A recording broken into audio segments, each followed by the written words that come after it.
escribir sus memorias y titularla Memorias de un general? ¿De dónde nació esa idea, el conflicto armado interno? Bueno, al final de la guerra, ah, prácticamente yo me encontraba haciendo mis estudios en Venezuela. Cuando llegué aquí ya había un ambiente de paz. Entonces, pero encontré que la moral de los oficiales, bueno, de la tropa y de los oficiales yo sentía que estaba baja prácticamente.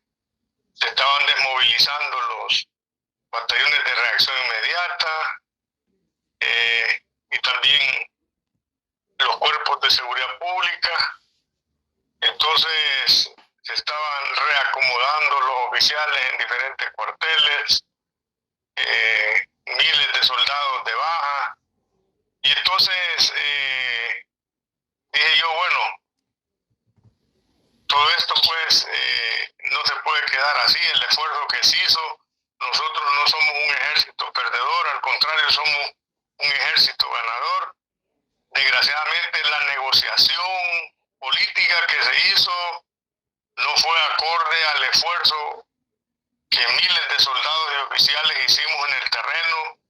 Esperábamos más, porque ya en Europa ya se había, el muro de Berlín ya se había votado, el apoyo de los rusos a estos insurgentes de Latinoamérica iba en disminución y por lo tanto era de darles tiempo para quitarles el oxígeno. Pero igual, la presión de muchos países para que se terminara la guerra también influyó en el desenlace que terminó con los acuerdos de paz. Por lo tanto, empezaron los comandantes de los delincuentes terroristas a comenzar a escribir y ellos, como hay un refrán que dice que la historia la escriben los hombres, ¿va? Entonces ellos pensaron de que con escribir que ellos eran supermanes, que habían hecho desastres y contaban con lujo de detalles cómo habían matado, cómo habían asesinado, cómo habían destruido los puentes. Total fueron $5,000 millones en destrucción que le hicieron al país, quemando alcaldías. Y para ellos eso es glorioso, pues, para ellos, destruir. Entonces dije yo, no, yo tengo que hablar la realidad desde mi punto de vista objetiva. ¿Qué fue lo que yo hice? ¿En qué unidades estuve? Las operaciones que realizamos profesionalmente, por supuesto, siempre respetando los derechos humanos. Y esa idea la tuve pues de escribir. Llegó un momento en donde sí agarré el lápiz y el papel y empecé a escribir, iba guardando en mis memorias. Y cuando ya una vez retirado me vine a cuidar a mi mamá aquí en Nueva York y como en las estancias que yo tenía aquí en Estados Unidos eran de un mes, 2 meses, ahí escribía también aquí porque venía aquí a estar a la par de mi mamá, a cuidarla. Le leía los capítulos, mi mamá encantada porque como ella pasó aquí y yo allá en la guerra a los 12 años, entonces le leía todo lo que yo pasé, le gustaba esa remembranza, hasta que llegó la pandemia. En la pandemia ya no pude salir de aquí, estuve un año encerrado. Gracias a Dios me agarró aquí con mi madre. Yo le ayudé en todo, pues en medicinas, doctores, comida y todo. Y en ese año de la pandemia, pues, como yo viajaba con visa americana, pedí autorización para quedarme 6 meses más, y estaba renovando pues la visa para estar aquí, la cual me la dieron pues, pero al final cuando ya se abrieron los aeropuertos y todo, yo también ya había terminado mi libro, solo era cuestión de que me lo revisara un editor y en efecto un editor fue el que prácticamente un editor fue el que me lo vio, un licenciado Martínez, y luego lo entregué allá en El Salvador a la Universidad Tecnológica. Ellos pues hicieron lo que es ya el maqueteado y ya la primera impresión, le pasamos revistas y de esa forma nosotros pudimos imprimir el libro pues ya para el 2022, lo cual pues desde esa época hasta este momento todavía se sigue vendiendo, y eso fue lo que me inspiró a escribir la realidad de lo que, sin mentirle, ¿va? Yo no escribo con la idea de a que el lector siga lo que yo digo, ¿va? Yo opino, yo digo mi historia, mi realidad, mi vida en los cuarteles, en los combates. Yo no voy a estar mintiéndole a la gente que yo era un Superman, tampoco, ¿va? Así es que es una vivencia histórica de mi vida dentro de las unidades militares, y paralelamente voy contando las partes políticas, la situación política que se estaba viviendo en el país. Es historia nacional, historia militar y la historia de mi vida. Bueno, con el apoyo de Estudios Lobo 19, prácticamente se dio inicio a la traducción de mi libro al idioma inglés. Traducciones El Salvador Legal se llama, a través del contacto que me hizo Luis de Estudios Lobo 19, traducciones del Salvador Legal, son los que primero iniciaron la traducción de mi libro al idioma inglés. Les agradezco mucho y todavía sigo ahí, capítulo por capítulo, despacio. Así como hice mi libro lo hice en 6 años. O sea, no tenía prisa, despacio y con buenas letras. Así voy bien con la traducción de mi libro al idioma inglés. Me acuerdo que me ayudaron en el prólogo y en la introducción.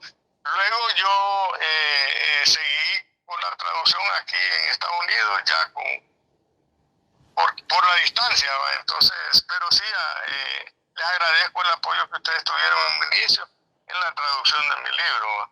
Continúo, por supuesto, capítulo por capítulo, porque no es fácil y además no es barato. Pero ahí estamos. Gracias. Bueno, si hay algo de lo que yo quiero escribir en un futuro, es precisamente de la farsa del mozote. Porque muchos escriben, muchos hablan, muchos participan en entrevistas, pero no puede ser de que la verdad sea transgiversada y continúe siendo transgiversada por la izquierda. Si nos vamos a esa época, hay un antropólogo que ya escribió un libro y él manifiesta pues de que en ese caserío, imagínate un caserío, recibe el nombre de caserío porque en ese lugar no hay más de 10 a 15 casas, por eso se le llama caserío, y ese era el caserío El Mozote. Entonces, por lo tanto, ponerle que hayan 5 familias por casa, en 10 casas son 50. Ponerle 5 casas más, 25, son 75 personas. Poniendo 5 personas, una pareja con 3 niños en cada casa. Y ese era el caserío del Mozote de esa época. Antropológicamente lo describe muy bien este escritor en su libro. Ahora, si yo empiezo a investigar más a profundidad, lo que podemos ver ahí, que ahí ellos, la farsa del Mozote es que murieron 1.500 personas. Claro, la gente que no vivió esa época con el tiempo lee eso, va a creer que es verdad, pero es una farsa, es mentira. Ahí no habían 1.500 personas. Ahora, ¿qué pasó? En esa época ellos empezaban a crear territorios liberados en toda la zona norte de Morazán. Pero ya la Fuerza Armada, para contrarrestar esa incursión del comunismo internacional, lo que hace la Fuerza Armada es empezar operaciones militares, a incursionar a estos campamentos guerrilleros. Ahí cerca estaba la Guacamaya, Entonces, cuando decimos caserío, pueblo, villa, ciudad, entonces ahí vas viendo cómo se le va dando ese nombre a eso, a esas poblaciones, porque va creciendo en población, va creciendo en territorio, va creciendo en servicios básicos, va creciendo en escuelas. Entonces, por lo tanto, ya una ciudad, ya por lo menos una villa, por ejemplo, puede llegar a tener 1.500 personas. Una villa. El Mozote era un caserío. ¿Ves? Entonces, por lo tanto, la gente que llegó ahí llegó engañada unos días antes, porque recordad que el ERP tenía la escuela militar ahí en la Guacamaya, ahí tenía el mando del ERP, ahí también estaba la radio de Ceremo. Entonces estos le sirvieron como de escudo humano, no dejaron ir a la población y empezaron a atacar a las tropas del batallón Atracat que andaban en esa área. Entonces los llamaron así como quien dice, vea, allá va uno corriendo, y salieron corriendo los soldados, y al final allá estaba el gran escudo que tenía en el Mozote. Y allí se dio un enfrentamiento armado, como se dio en todas las partes de El Salvador, pues uno más, como por ejemplo Berlín cuando se lo tomaron. Entonces ese pueblito estaba tomado, pues el Mozote, pero ellos lo que hicieron es de que no dejaron ir a la gente, y desde las casas de las personas que estaban en las 15 casas, ellos estaban haciendo fuego a las tropas. De las tropas, ¿cómo es posible que te están disparando y vos quiero averiguar si es niño el que me está disparando? Quiero ver, y recordar que los niños, los abuelitos que ellos entrenaban en esa área, en la escuela militar, mínimo eran de 13 años en adelante, eran reclutados a la fuerza. Entonces usted todos los que vivían en esa zona. Usted recalca de que hubo un enfrentamiento militar, lo cual yo ya había constatado. Eso es así fue, definitivamente.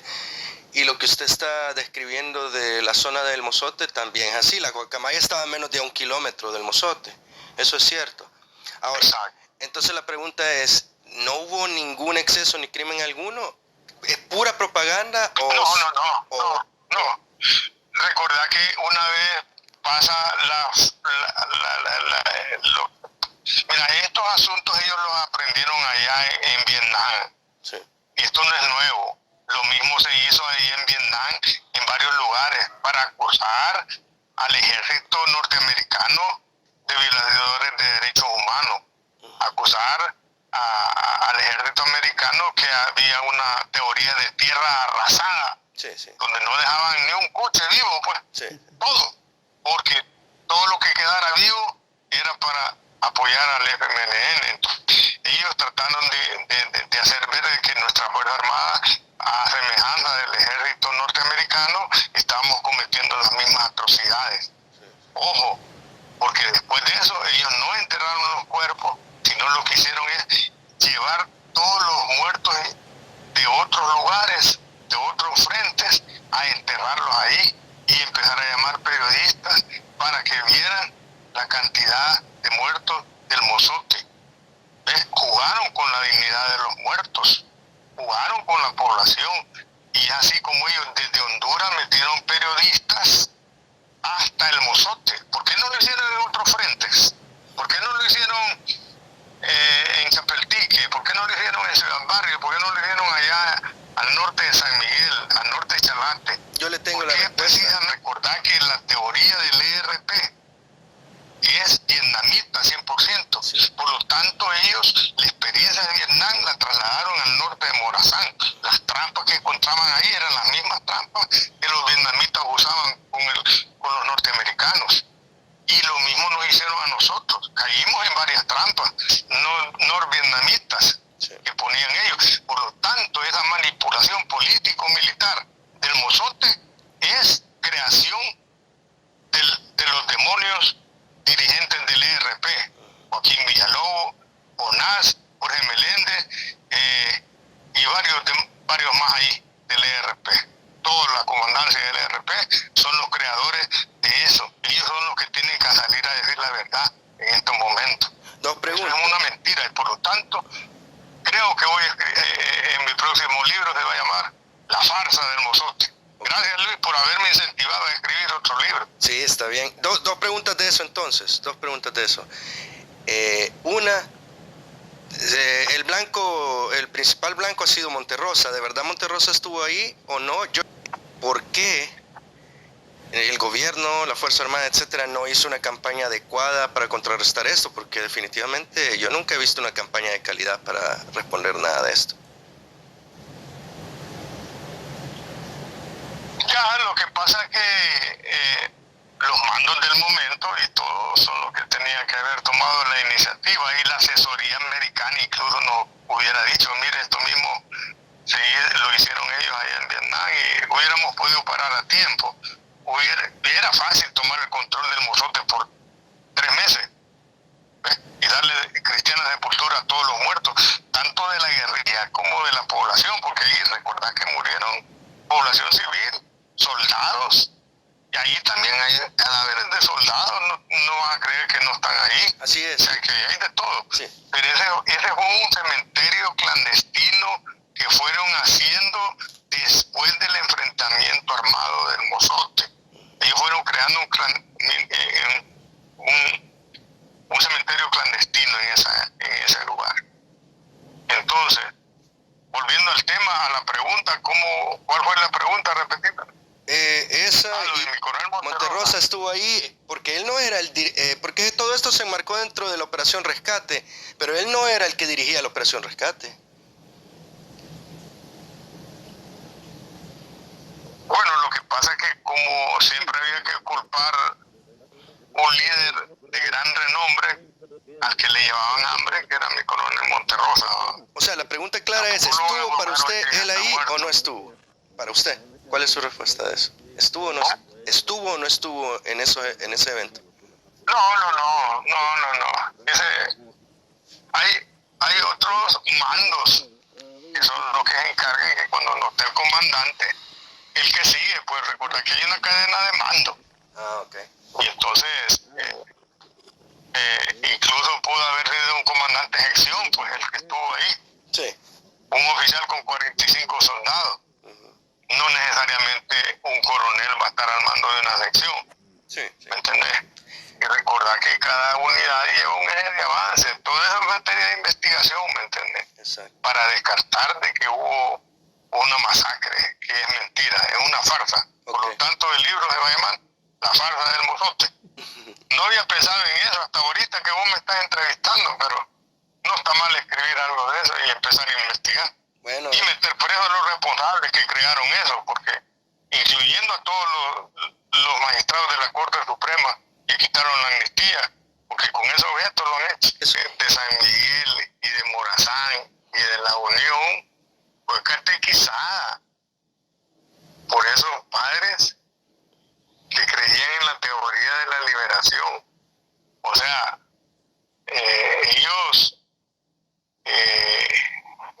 mezclan pues para su propósito. O sea, el meollo de lo que es la teoría subversiva con el catolicismo, de forma tal de que hay que agarrar armas para cambiar el estado de las cosas. Esa es la teoría de Rogelio Porcel y todos los que creían en la teoría de... pues supuestamente esa investigación es lo que mencionan es que... Vieron un adversario de la Iglesia Católica que era el crecimiento de los protestantes, sí, de la Iglesia protestante. Entonces, como tú mismo bien lo dices, ese crecimiento de los protestantes no agarraba armas. Los que agarraron armas son los católicos que creían en la teoría de la liberación que les estaban metiendo los padres. Así es. Entonces, era más fácilmente meter a todos esos en una iglesia y crear un enfrentamiento y disparar desde la iglesia, desde las cacerías, y esa es la mayor gente que llegó ahí engañada porque le dijeron que iba a haber reparto de, como casi siempre se hacía pues en los pueblos, pues, reparto de víveres, reparto de alimentos y todo eso. Cayeron en la trampa. Aún la Fuerza Armada, sabiendo esa estrategia, tiró ambulantes en un helicóptero en esa área se iban a desarrollar operaciones de militares contra el FMLN. Y ellos lo que hicieron es no dejar que esta población se fuera porque querían ir para sus cantones. Ahí quedaron atrapados. Ahí esa es la realidad del Mozote. Ok, esto que estamos hablando le da un giro a la investigación del Mozote porque también implica de que la mayoría de víctimas civiles que fueron utilizadas como escudos y que murieron en la batalla que hubo en el Mozote eran los que no apoyaban al FMLN y su control. Por lo tanto, eran evangélicos. Un antropólogo mencionan que era de la iglesia metodista. Yo he buscado información al respecto, pero todavía no tengo información totalmente fidedigna. Como escudos humanos. Porque las comunidades evangélicas como escudos humanos, no apoyaban al FMLN. Para decirles, mire, si usted sigue con esa iglesia, eso le va a volver a pasar en su población. Para sentar un precedente en todo el área. Para eso sirvió. Hay que meter presa a toda la cúpula de la RP por haber pensado de esa forma, en una forma maquiavélica, demoníaca. Eso no se hace con una población, solo porque piensa diferente en cuanto a la religión. Eso no tiene perdón de Dios. Esa gente va directa al infierno, papá. Así como lo dice. Bueno, es una difícil pregunta, pero ¿qué te puedo decir? Los primeros 4 años de guerra, del 80 al 84, para nosotros era un nuevo tipo de guerra. Nosotros estábamos acostumbrados y fuimos entrenados, oficiales, clases, sargentos, tropas, para pelear una guerra regular, como la que se hizo contra Honduras, la cual fue todo un éxito. Luego vamos a hablar de esa guerra. Entonces, a eso nosotros, o sea, el entrenamiento y la capacitación y especialización, pues precisamente en ese tipo de guerra, se llama guerra regular. Pues cuando un ejército combate contra el ejército enemigo del país vecino, ¿va? Pero luego sale ese nuevo tipo de guerra, que es una guerra de guerrilla, que solo ellos tenían experiencia, porque el FMLN, desde antes que la primera ofensiva del 81, ellos ya habían mandado cuadros de ellos, universitarios, jóvenes universitarios habían sido mandados a Rusia, a Cuba, a Nicaragua, a Vietnam, a todos los países de la órbita soviética, a prepararse, ¿va? Porque esa era la moda en ese momento, preparación de todos los delincuentes terroristas en el exterior, para cuando llegaran a El Salvador pusieran en práctica las trampas que ellos le ponían allá, por ejemplo en Vietnam, las trampas que los chinitos esos le ponían a los americanos, ahí también en El Salvador la replicaban. Sí, los cuadros de ellos los prepararon, como tú mismo dices, de que en el Medio Oriente, recordá que muchos palestinos en El Salvador tenían conexiones con Hamas allá, y también con todos los delincuentes terroristas del Medio Oriente. Son primos hermanos del FMLN, ese no te quepa la menor duda, ¿va? O sea que además de los países que están bajo la órbita soviética, también estaban los de Libia, de Omar Gaddafi, de el Frente para la Liberación Nacional, gente de Libia, ya de Palestina, de la Franja de Gaza. Toda esa gente también iba a recibir adiestramientos, y lo que no aprendieron o les dio miedo es explotarse como hacían los palestinos dentro de Israel. En una época, pues en las paradas de bus explotaba un bojo, allá dentro de un cine explotaba otro, dentro de un restaurante explotaba otro, y no le importaba que hubieran niños. Gracias a Dios eso no les dio, tuvieron miedo o fueron medio cobardes, porque nunca lo hicieron en El Salvador. Lo que sí, los de ETA, tengo entendido entendido, prepararon a los del FMLN para poner coches bomba. Sí. Y eso sí lo hubo en El Salvador. Sí. Entonces, que alguien me venga a decir que es una revolución, una guerrilla autóctona que nació en El Salvador y con armas de El Salvador, allá no hubieran andado tirando flechas, pues. Porque si no, ¿cómo van a hacer armamento los del frente? Toneladas de munición y armamento les mandó desde Cuba Fidel Castro. Cuando ellos aceptaron la recomendación que les hizo, les dijo, si no crean un frente unido de todas las 5 agrupaciones que ustedes son, no les voy a mandar más ayuda. Cabal, dicho y hecho, octubre del 80 se crea el FMLN. El 81 en enero ya estaba la primera ofensiva.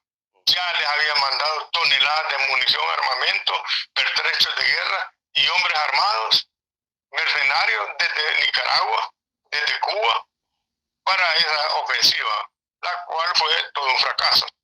Vaya, hablamos de los primeros 4 años, nos costó sudor, sangre y lágrimas.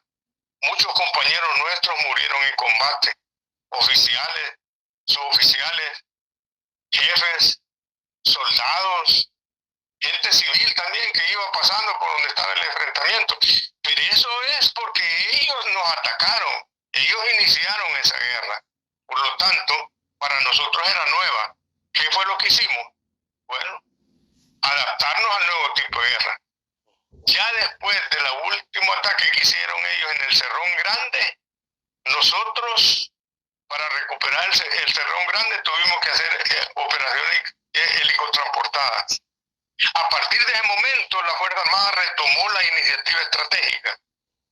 Si ellos pudieron haber tomado el país a través de las armas, fue en los primeros años, del 80 al 84, que nosotros éramos novatos en la guerra contra guerrillas. Pero luego de que el apoyo de Ronald Reagan, con instructores, con armamento, con munición, a nuestro ejército, y capacitación de oficiales, unidades que vinieron a entrenar a Estados Unidos, ese apoyo de Ronald Reagan fue súper vital. Por lo tanto, a partir del 84 retomamos la iniciativa estratégica y nosotros nos movíamos como nosotros queríamos, donde nosotros queríamos. Entonces, le digo por experiencia, cuando nosotros comenzamos a combatir a la Brigada Rafael Rezable en Oriente, entonces con el ARCE, dedicados específicamente a andarlos buscando hasta que los destruimos. En 3, 4 años destruimos la Brigada Rafael Rezable.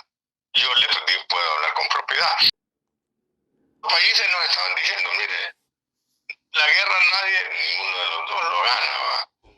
Y la definición fue la de la ofensiva del 89, donde ellos concentraron toda la gente en las cabeceras departamentales para tomar el poder, ¿va?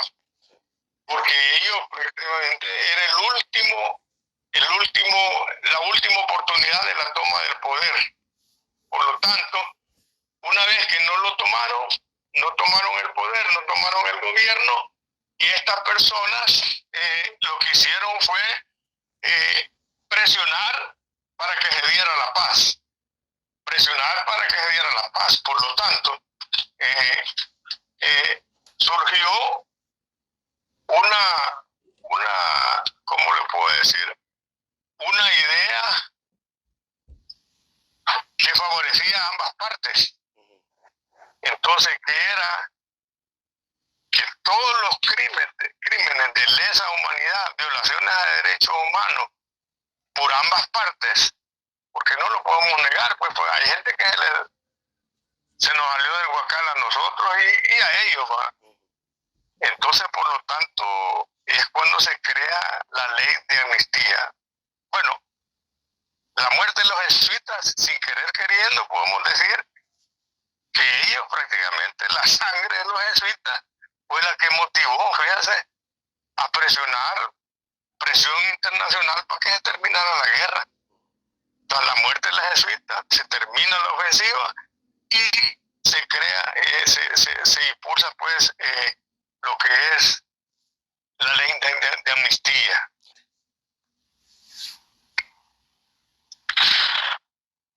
Bueno, los jesuitas...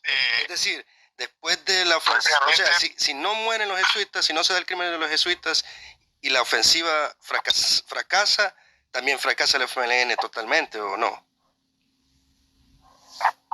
Sí, es decir, los jesuitas lo salvó, básicamente lo salvó de la derrota militar, ¿o no?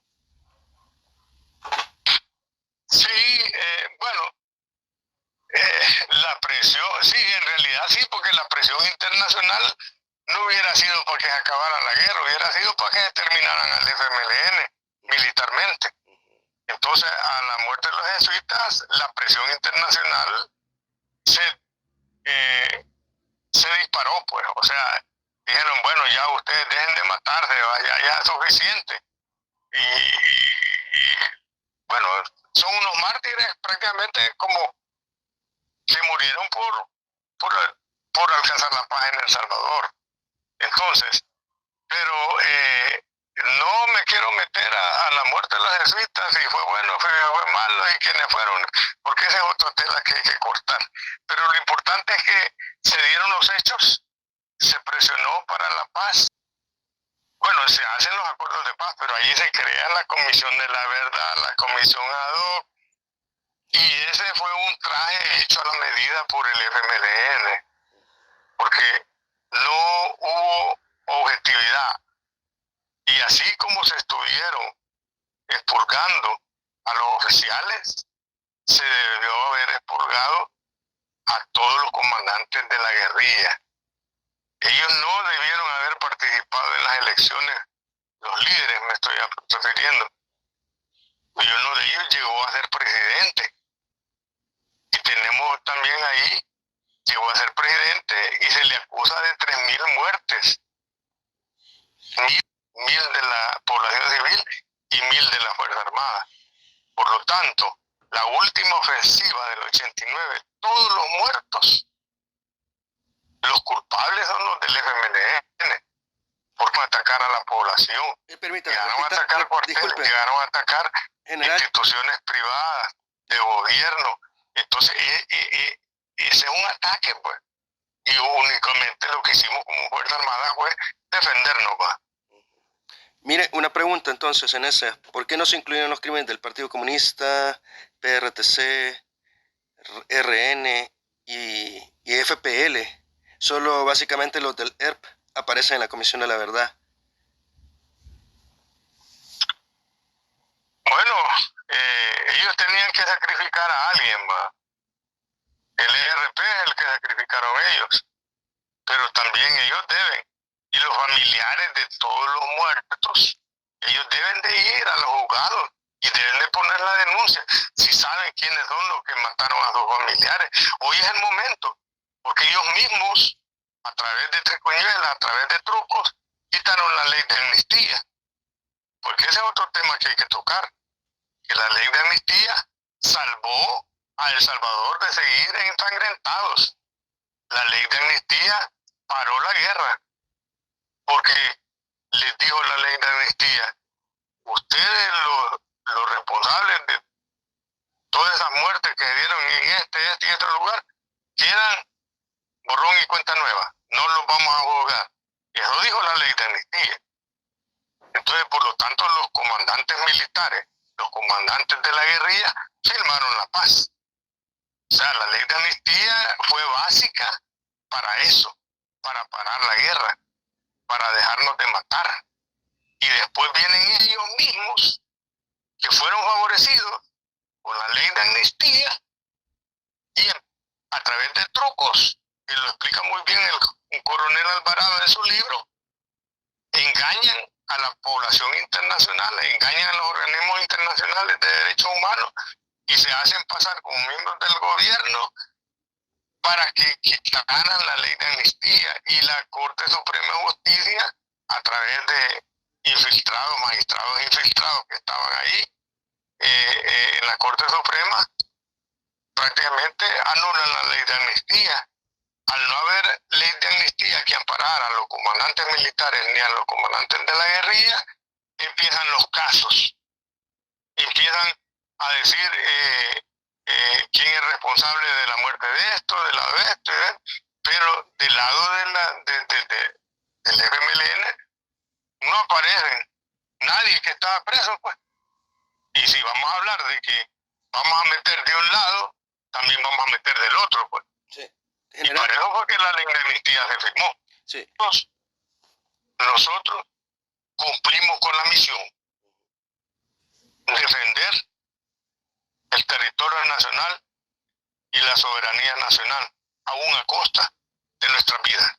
Lo cumplimos, lo hicimos con todo honor y a toda honra. Cumplimos la misión, no se tomaron el poder. Entonces ahí, ¿quién gana? ¿Quién es perdedor? Ellos, porque ellos llegaron a atacar y no lo hicieron. O sea, se prepararon, les mandaron bastante apoyo militar, atacaron, pero nunca tomaron el poder. Entonces los perdedores son ellos, pues. Para mí, va. A mí me dijeron, vas a defender tu territorio, vas a defender la soberanía nacional, vas a defender las instituciones de gobierno. Y lo hicimos, lo cumplimos.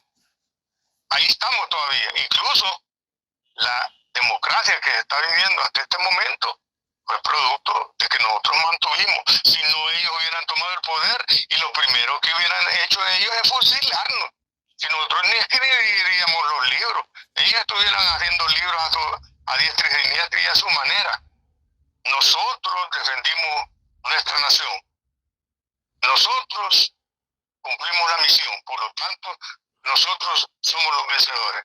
Ellos atacaron, perdieron, no se tomaron el poder y salieron ganando porque se les dio oportunidad de que se incrustaran en la parte política. Eso no debió haber pasado. FMLN. ¿Cómo? Repita 10 años perdidos.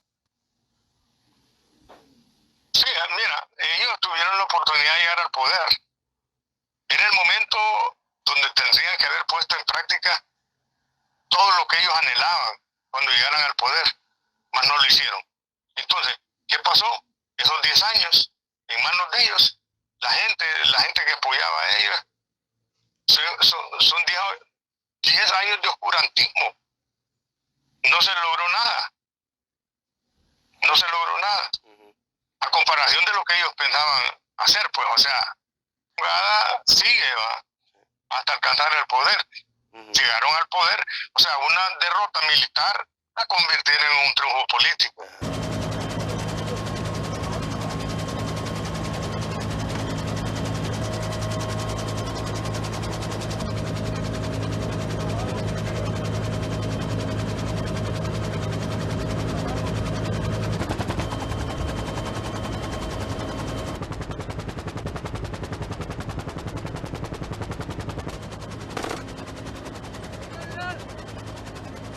Los vuelos de Ciudad Juárez, por los pilotos por aquí encima de los lobitos. Ah, sí, mejor. Ay, menos.